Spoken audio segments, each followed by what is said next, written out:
That night, Daniel was amazed to find himself floating above his own bed, looking down on himself, sound asleep.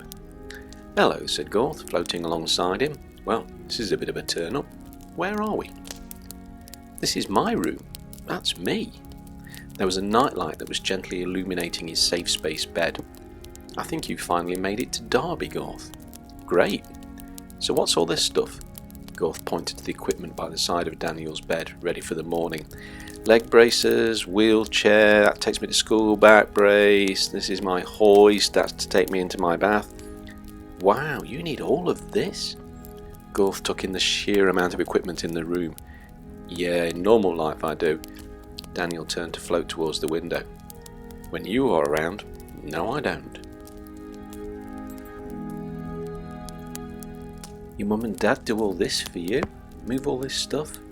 "Yeah, and my grandma and my granddad, and my nana and my papa." "Yeah, you're lucky." "In some ways." Daniel nodded towards all the equipment. "I mean, to have a family like that. I never knew mine." Gorth turned away. He sniffled once. "I was brought up in a home." "Oh, I'm sorry to hear that." "For delinquent chickens." Again, It was run by the council. There was a moment's awkward pause, broken by the hissing of the sub-ether space channel Custard was tweeting on. "Creme anglaise to the captain. Come in, Muffin. Over." "Computer, do not call me Muffin over the air." "Sorry, Sausage. Hello, Daniel." "Hello, Custard. How's Siberia?" "Big. Lots of trees. But basically overrated." "Do you have any idea what's happening? It's all getting a bit weird here." There were some wooden elephants on Daniel's windowsill, a present from Daniel's dad after one of his journeys to India. They were snorting and raising their trunks as they greeted each other, and their mahouts. Each of them was about 3 inches high, beautifully carved. It had obviously been a long day for them, as they waited in the windowsill to come alive, but now they were being led down to the river in Daniel's bathroom to bathe before heading back to their stables. Each one of them was being passed rice straw, wrapped tightly around rice grains, salt and green leaves. Perfect snack for a happy, hungry, tiny giant. "I think I know what is happening, your moistness." The computer sounded doubtful, however. "Do you? Oh, good." Gorth looked up. He'd been practicing floating over the tiny mounds of elephant poo that were accumulating in the window. Daniel's mum was going to be confused in the morning, all right. "Yes, I think the eye of the storm is close. I think it's chosen Daniel." "Really? Why would it choose me?" "A long time ago, Daniel, when the eye of the storm was constructed, it was designed to be the most advanced machine ever made. After it was finished, people were not supposed to ever want another machine ever again. It would give them all the answers they would ever need. They would be able to see their own past, their own future." "Yeah, I heard all about that." Gorth looked unimpressed. "But Daniel can do most of that anyway. So why would the Eye of the Storm choose him?" "Daniel is almost unique in the galaxy. There are hardly any dashers left anywhere. But I have no idea why he was chosen. Daniel, this machine is the ultimate achievement of the Scientific Confederation of all worlds. Everybody wants it. It was supposed to bring peace and harmony, but it has caused more wars than anything else. Even its makers, the Nokia, were enslaved by the Samsung and forced to build them more. They sent the only one they ever built into exile to protect it." "Into exile?" "Oh yeah, didn't we tell you the Eye of the Storm? It's also sentient. It thinks." Gorth tuttered loudly. "I hate thinking machines. I had this electric bed warmer once, told me it was waterproof, but yeah. So when was it last seen?" 500 or so of your Earth years ago. The bombastic Badger Warriors of Snuffle 9. "Who?" Daniel shook his head. He must have heard that wrong. "Yeah, who?" said Gorth. The computer lowered its voice to a whisper. "Their name is best not spoken. They are the greatest warriors of this age. They seek the Eye of the Storm to end the religious wars that rack their planet. It's very complex, your deliciousness." Bombastic Badger Warriors.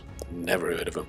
Gorth had floated back towards Daniel's bed and was trying to rattle it. "Oh no, hold on a minute. Are they black?" "And white," said the computer wearily.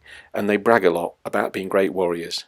"Yes, they do. So they're a bit, yes, bombastic, and they're badgers." "Oh well, I'd never heard of them until the other night, said Gorth, glancing down them. Though that does not mean that they don't exist, although... Are they looking for it, computer? Yes, Daniel, they are. Even though I'm dreaming. Daniel just looked at the floor of his bedroom. I don't know how I feel here. I feel so much more alive when I'm dreaming, but what is a dream and what's real? I can see why this doesn't make much sense to you. Only being able to float when you sleep, but there is a reason for that. What's the reason then, computer? It's the eye of the storm. It's picked you out because you are very special, Daniel. Custard carried on the conversation.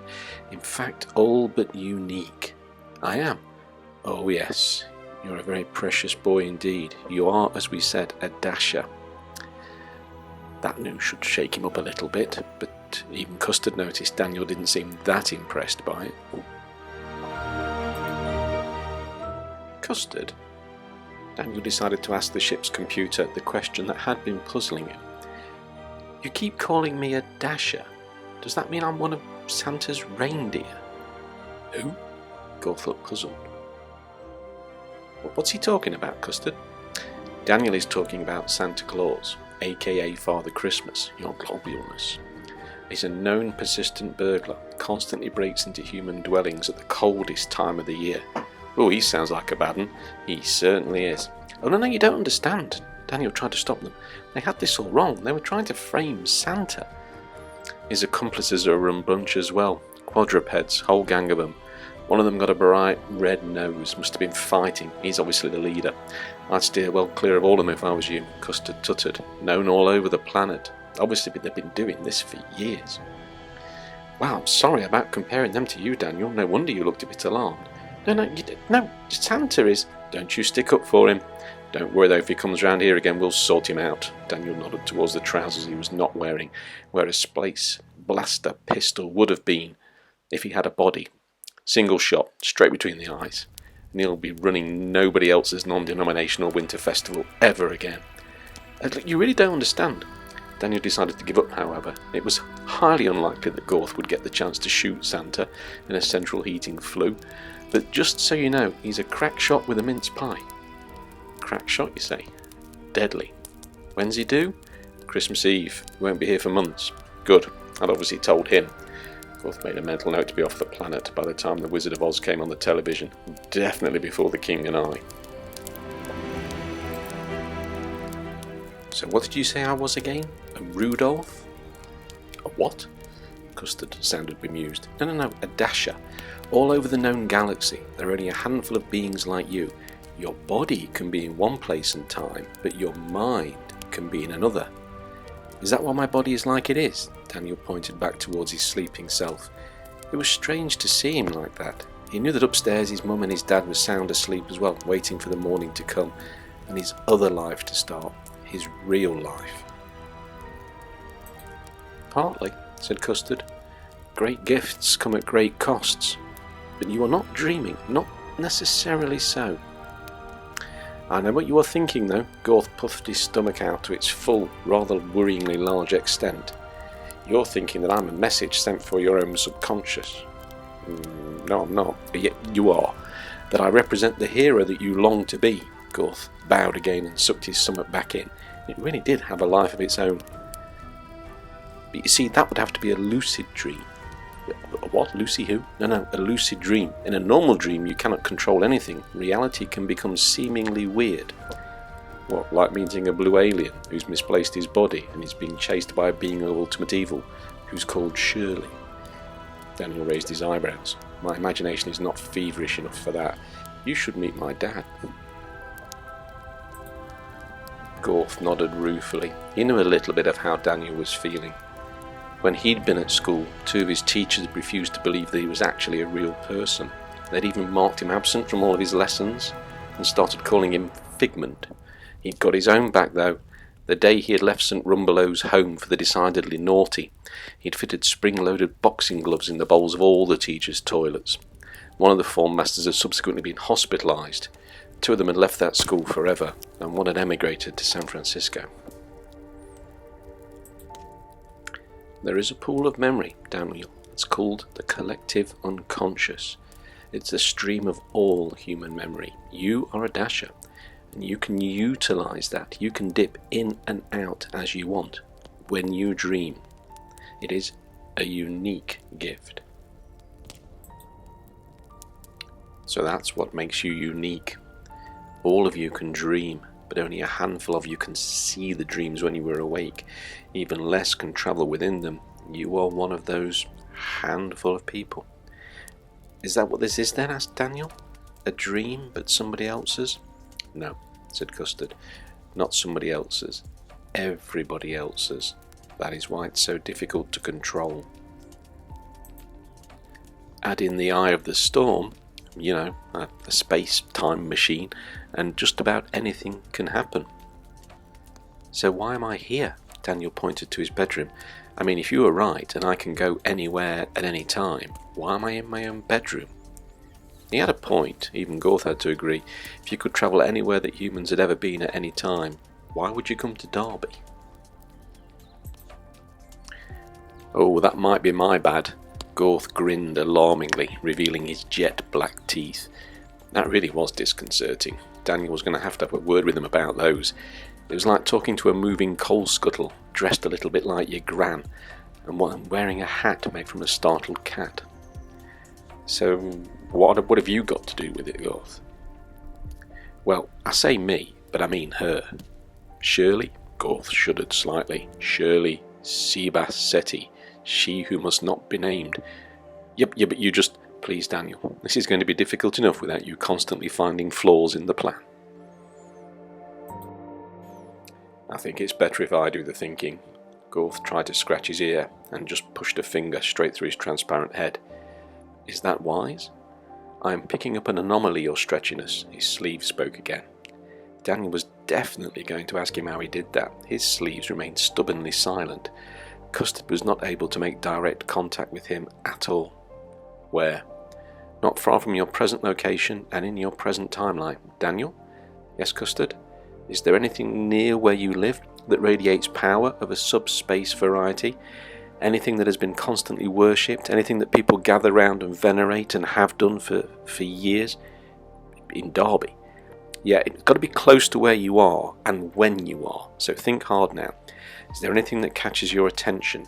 It may be that you are the only one sensitive enough to see it, to recognise it for the great temple that it is. Well, there is one thing, but what? You say it must be an object of great power.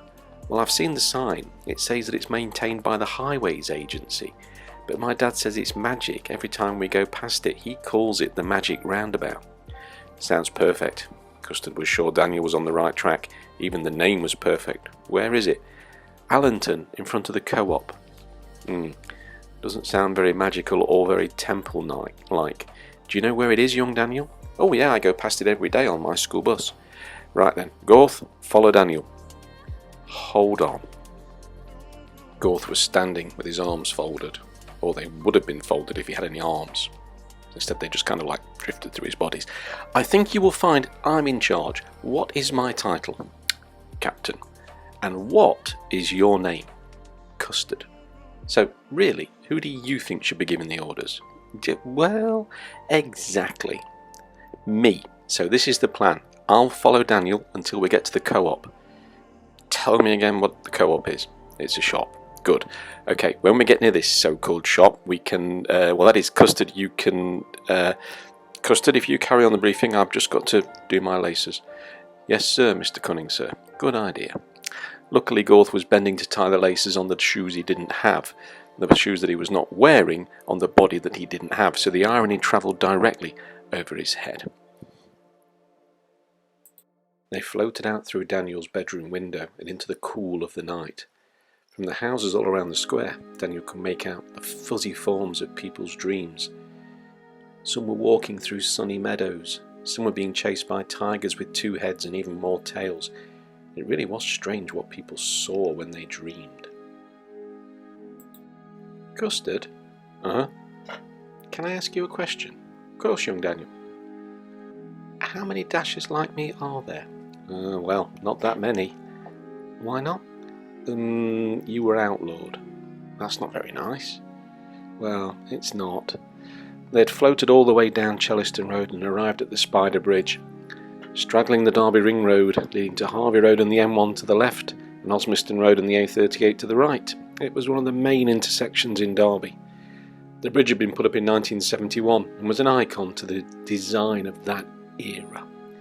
Blimey, that's ugly. Why do they call it Spider Bridge?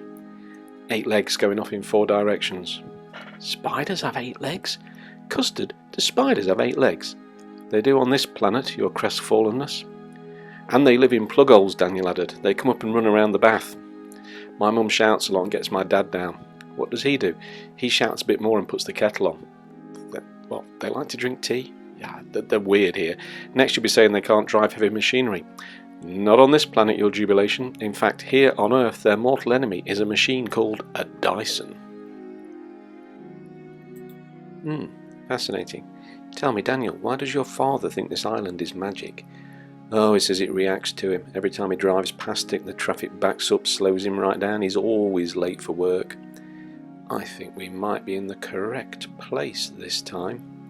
Yes, so do I, said Gorth, trying to appear knowledgeable as well. Custard, what are you reading? 50 Shades of Grey at the moment.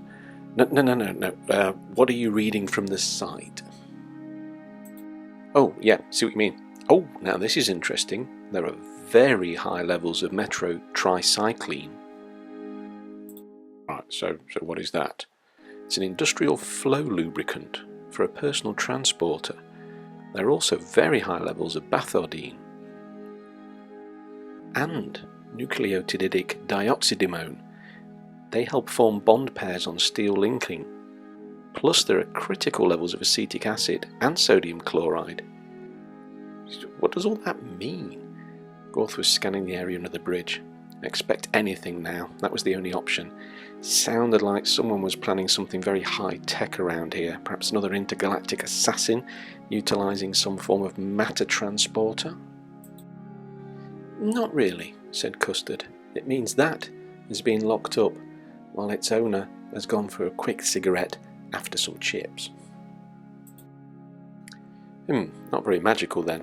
Not really. Oh, hold on a minute. I'm picking up something. What is it? Daniel, it's your dad. As they watched, the taxi sped past them with Daniel's dad yawning hugely in the back seat. Follow that taxi. Why? My dad's just going to work. Because what I'm picking up is not your father. Something is tracking him. Custard paused to let the information sink in. Something black and white and furry.